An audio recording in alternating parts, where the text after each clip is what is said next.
Everyone, welcome back to Reading the Bible in a Year. Today is February 7th. Happy Sunday to those who are watching. We're going to pick up where we left off, as we always do. In yesterday's reading, we were counting the Levites, and we were also going over their assignments as to who would be responsible for what. In regards to taking care of the tabernacle and their locations and who's responsible, when it comes to moving it, etc., etc. So I think we've got everything, pretty much in order in regards to, them going to battle, so to speak, and being able to claim the land that was promised to the Israelites. So we're at the part where the journey is about to begin.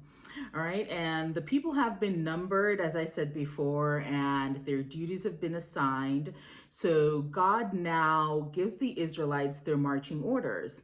Moses asks a relative named Ohab to be a guide for the Israelites. And Ohab apparently agrees to do so.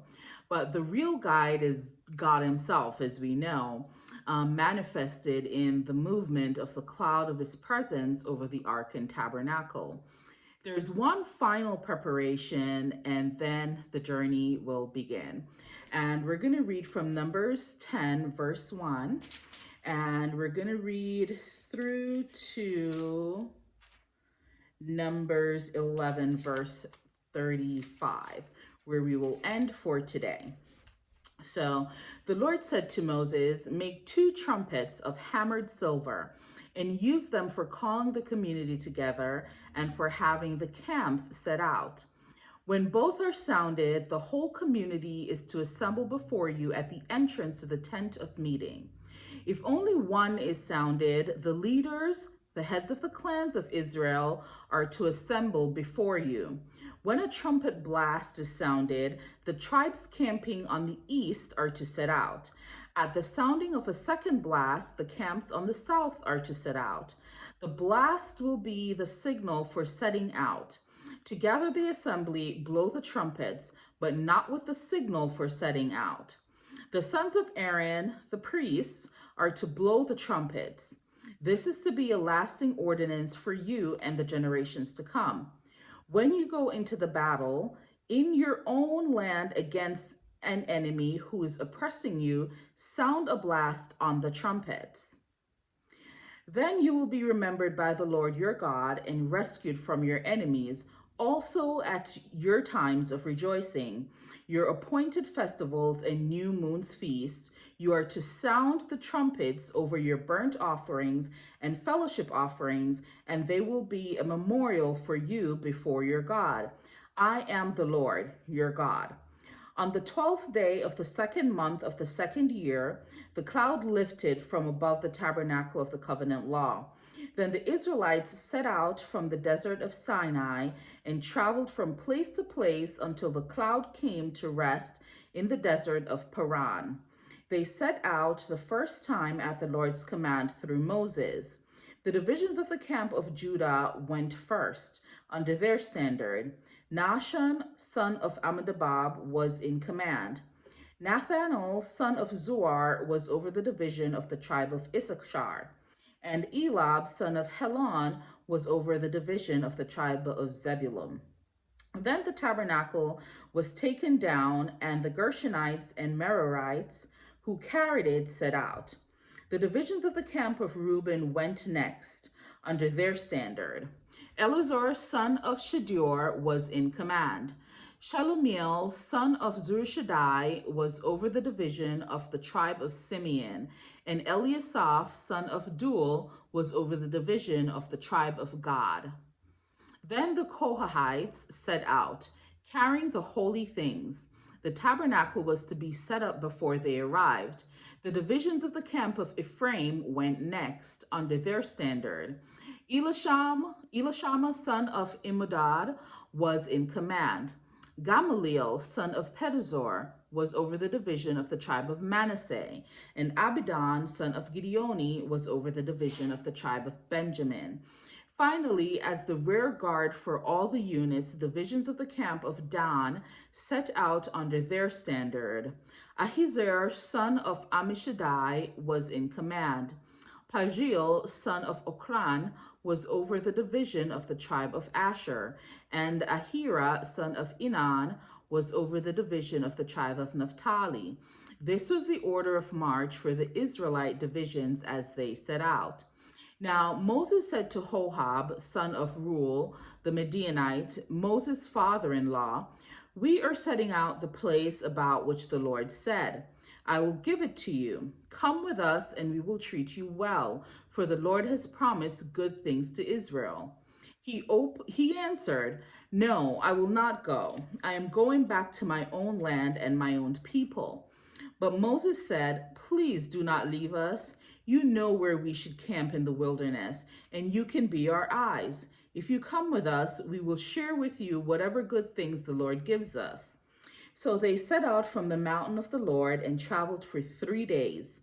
The ark of the covenant of the Lord went before them during those 3 days to find them a place to rest. The cloud of the Lord was over them by day, and they set out from the camp.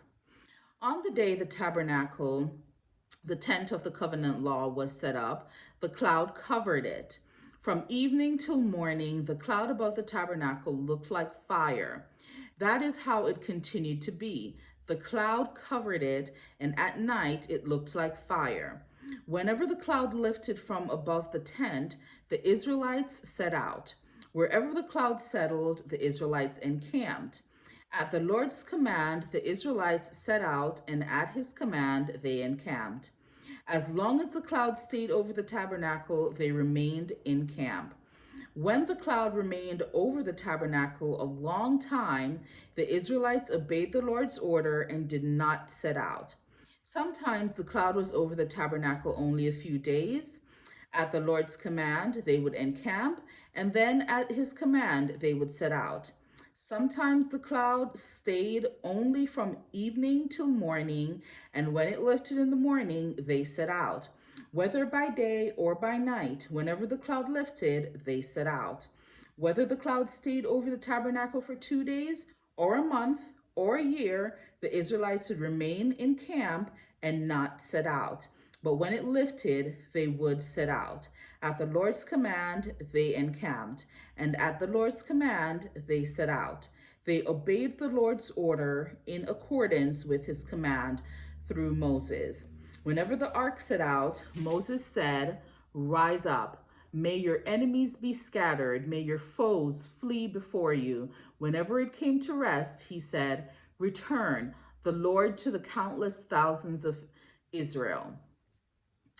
Now the people complained about their hardships in the hearing of the Lord. When he heard them, his anger was aroused. Then fire from the Lord burned among them and consumed some of the outskirts of the camp. When the people cried out to Moses, he prayed to the Lord, and the fire died down. So that place was called Taberah, because fire from the Lord had burned among them.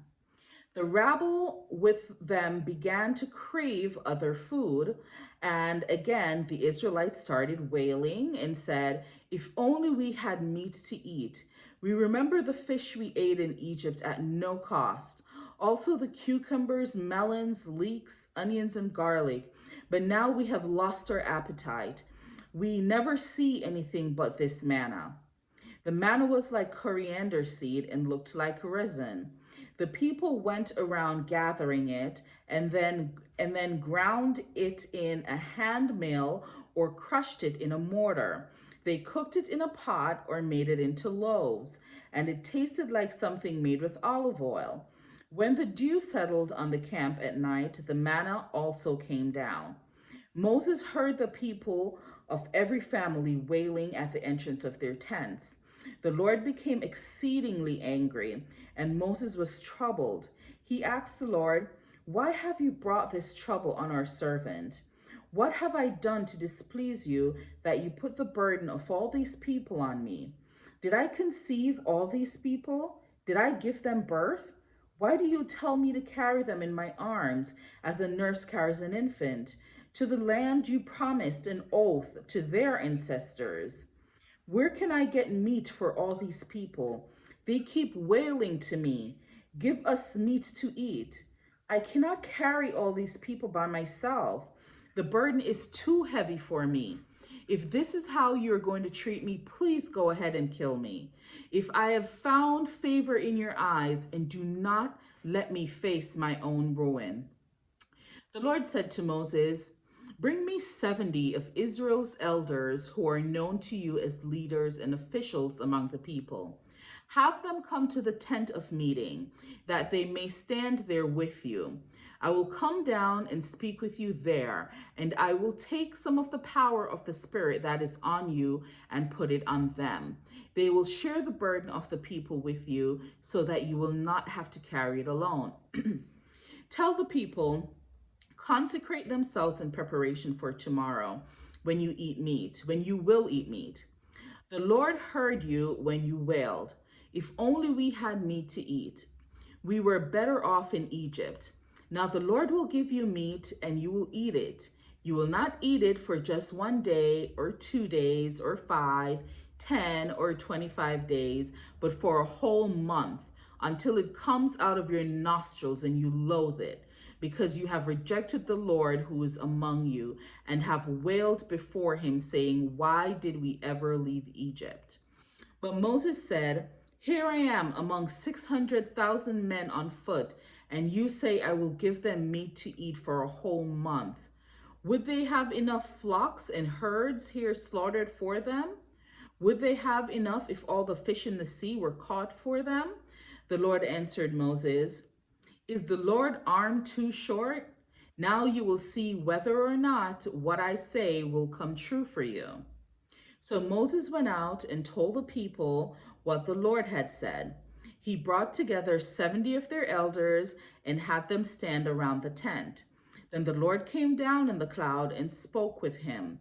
And he took some of the power of the Spirit that was on him and put it on the 70 elders. When the Spirit rested on them, they prophesied, but did not do so again. However, 2 men whose names were Eldad and Medad had remained in the camp. They were listed among the elders, but did not go to the tent. Yet the Spirit also rested on them, and they prophesied in the camp. A young man ran and told Moses, 'Eldad and Medad are prophesying in the camp.' Joshua, son of Nun, who had been Moses' aide since youth, spoke up and said, 'Moses, my Lord, stop them.' But Moses replied, 'Are you jealous for my sake? I wish that all the Lord's people were prophets, and that the Lord would put the Spirit on them.' Then Moses and the elders of Israel returned to the camp. Now a wind went out from the Lord and drove quail in from the sea. It scattered them up to 2 cubits deep all around the camp, as far as a day's walk in any direction. All that day and night and all the next day, the people went out and gathered quail. No one gathered less than 10 homers. When they spread them out all around the camp, but while the meat was still between their teeth and before it could be consumed, the anger of the Lord burned against the people, and he struck them with a severe plague. Therefore, the place was named Kibroth Hattaavah, because there they buried the people who had craved other food. From Kibroth Hattaavah, the people traveled to Azaroth and stayed there. So that's going to end our reading for today, February 7th. Tomorrow we're going to pick up and we're continuing on with this journey, and we're going to talk about Moses being rebuked by Miriam. So with that being said, I want to thank you so much for joining me today for another day of reading the Bible in a year. I will be back tomorrow with more reading as usual. And again, be blessed and see you tomorrow. Bye.